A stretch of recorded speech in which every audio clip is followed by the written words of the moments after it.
Welcome back to clean news Rajasthan. चलिए देखते हैं राजस्थान की 15 फटाफट बड़ी खबरों को। राजस्थान में भाजपा सरकार बनेगी और पेपर लीक नहीं होंगे। पूर्व मुख्यमंत्री एवं भाजपा की राष्ट्रीय उपाध्यक्ष वसुंधरा राजे ने कहा कि कांग्रेस सरकार द्वारा जाते जाते चलाई गई फ्री की योजनाएं एक जेब से पैसा निकालकर दूसरे जेब में डालने जैसी हैं। फ्यूल सरचार्ज के नाम पर बिजली के बिलों में पहले तो जनता से 56.5 करोड़ वसूल लिए, अब उनमें से कुछ हिस्सा फ्री बिजली के नाम पर दे रहे हैं, यानी लूटा ज्यादा दिया काम कम आया। 4.5 साल कांग्रेस जनता को आहत करती रही, अब चुनाव आ गए तो राहत का नाटक करने लगे। पूर्व सीएम हनुमानगढ़ में भाजपा प्रत्याशी अमित चौधरी, नौहर में अभिषेक मटोरिया और बहरोड में जसवंत यादव की नामांकन सभा को संबोधित कर रही थी। कांग्रेस ने जारी की स्टार प्रचारकों की लिस्ट। कांग्रेस ने सोमवार को आगामी विधानसभा चुनाव के लिए स्टार प्रचारकों की सूची जारी कर दी। सूची में पार्टी के राष्ट्रीय अध्यक्ष मल्लिकार्जुन खड़गे, पूर्व अध्यक्ष सोनिया गांधी, राहुल गांधी, महासचिव प्रियंका गांधी वाड्रा, मुख्यमंत्री अशोक गहलोत, सचिन पायलट, पार्टी के राज्य प्रभारी सुखजिंदर सिंह रंधावा, प्रदेश कांग्रेस अध्यक्ष गोविंद डोटासरा, डॉक्टर सीपी जोशी सहित 40 स्टार प्रचारकों की लिस्ट जारी की गई है। राजस्थान में बीजेपी ने गलती से मुस्लिम को दिया टिकट, फिर वापस ले लिया। राजस्थान में बीजेपी ने इस बार एक भी मुस्लिम को टिकट नहीं दिया है। अजमेर की मसूदा सीट से गलती से टिकट दे दिया, वह भी वापस ले लिया। मसूदा विधानसभा सीट से भाजपा प्रत्याशी रहे अभिषेक सिंह चौहान का टिकट काट दिया है। बीजेपी ने राजपूत समझकर टिकट दे दिया था, लेकिन अभिषेक चौहान मुस्लिम है, धर्मांतरण कर मुस्लिम बने हैं। अजमेर में विश्व हिंदू परिषद धर्म परिवर्तन कर मुस्लिम बने, हिंदू धर्म में वापसी के लिए काम कर रही है, लेकिन बीजेपी ने राजदूत समझकर टिकट दे दिया। अभिषेक सिंह के ऊपर तथ्यों को छुपाने का आरोप है, इसलिए उनका नाम बीजेपी आलाकमान ने काट दिया है। अब उनकी जगह पर मसूदा से पूर्व प्रधान वीरेंद्र सिंह कनावत को टिकट देकर चुनावी मैदान में उतारा है। राजस्थान में फिर बिगड़ेगा मौसम। राजस्थान में जल्द मौसम करवट लेने वाला है। मौसम विभाग की ओर से साझा की गई जानकारी के मुताबिक जल्द एक पश्चिमी विक्षोभ राजस्थान के इलाकों पर दस्तक देने वाला है। मौसम वैज्ञानिकों का कहना है कि 9 और 10 नवंबर को सुबह में पश्चिमी विक्षोभ के एक्टिव होने के कारण कुछ इलाकों में बारिश हो सकती है। मौसम वैज्ञानिकों का कहना है कि बारिश के बाद राजस्थान में ठंड पड़ने लगेगी।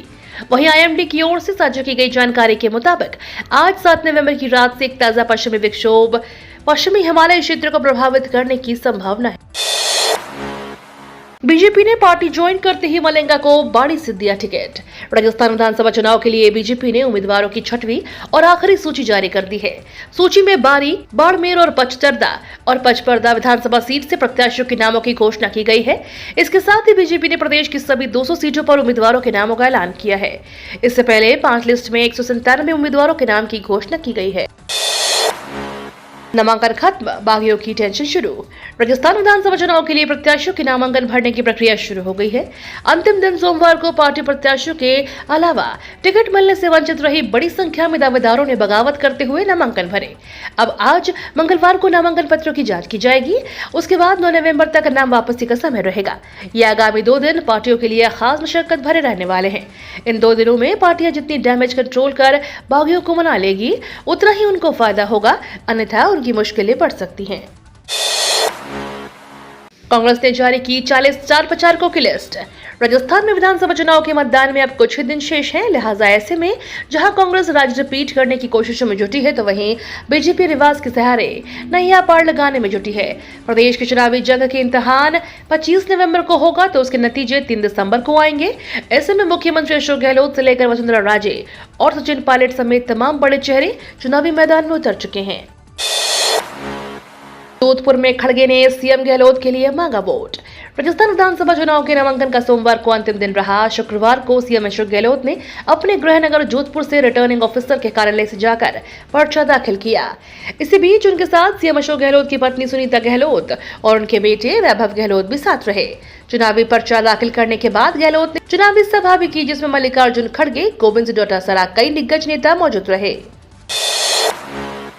अशोक गहलोत के पास नहीं है कोई वाहन, जानिए सीएम की संपत्ति। राजस्थान के सीएम अशोक गहलोत के पास खुद का कोई वाहन नहीं है। चुनाव आयोग में दिए गए हलफनामे में अशोक गहलोत ने अपनी कुल संपत्ति 11,68,98,758 बताई है। इनमें 10,27,00,000 के मालिक वो स्वयं है, जबकि शेष पत्नी सुनीता गहलोत के हिस्से की है। हलफनामे के मुताबिक सीएम अशोक गहलोत के पास सिर्फ 20,000 रुपए कैश हैं और उनकी पत्नी के पास 10,000 रुपए कैश हैं।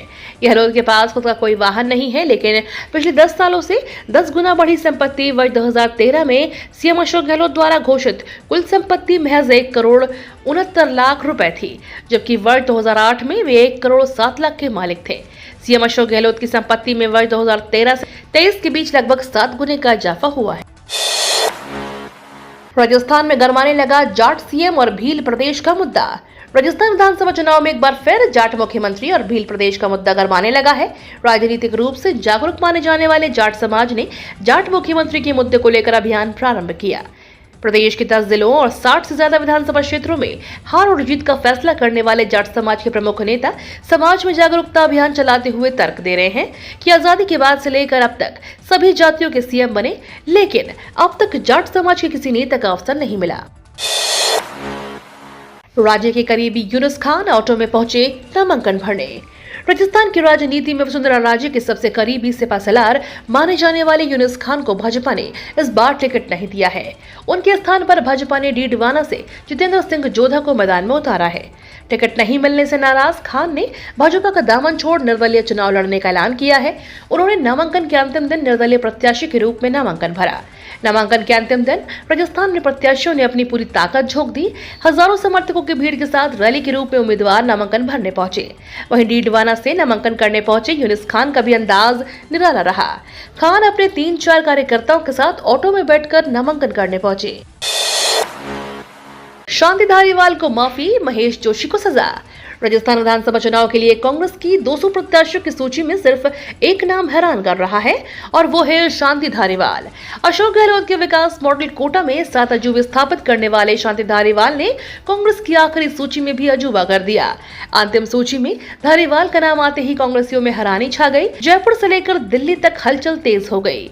कांग्रेस गलियारों में यह सवाल तेज हो गया कि आखिर कांग्रेस ने टिकट वितरण में यह भेदभाव क्यों किया।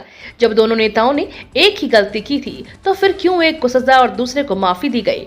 क्यों पार्टी ने जोशी का टिकट काटा और धारीवाल को प्रसाद बांटा? सरकार ने लॉन्च किया भारत आटा, 27.5 रुपए किलो बिकेगा। केंद्र सरकार ने नई दिल्ली के कर्तव्य पथ से भारत ब्रांड के तहत गेहूं के आटे की बिक्री शुरू की है। इसके तहत सरकार देश भर में 27.5 रुपए प्रति किलो की कीमत पर भारत आटा उपलब्ध कराएगी।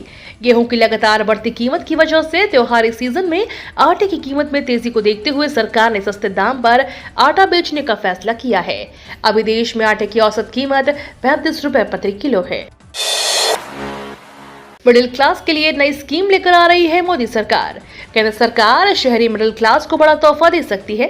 ऐसा माना जा रहा है कि चुनाव के बाद सरकार इस वर्ग के लिए एक नई हाउसिंग स्कीम लॉन्च कर सकती है। इसका मकसद लोगों के अपने घर का सपना पूरा करना है। हाउसिंग स्कीम के तहत लोन ब्याज पर बड़ी राहत मिल सकती है। योजना के तहत 9 लाख रुपए तक के लोन पर 3 से 6.5% के बीच वार्षिक ब्याज सब्सिडी की पेशकश की जा सकती है। योजना के दायरे में 20 साल के टेन्योर के लिए 50 लाख रुपए से कम के होम लोन आएंगे। इंटरनेट मीडिया पर छोटे कारीगरों के उत्पादों की ब्रांडिंग करेंगे पीएम मोदी। केंद्र की सत्ता संभालने के साथ आत्मनिर्भर भारत का संकल्प लेकर चले प्रधानमंत्री Narendra Modi vocal for local के मंत्र के सहारे इस अभियान से जन जन को जोड़ने के लिए प्रयासरत हैं।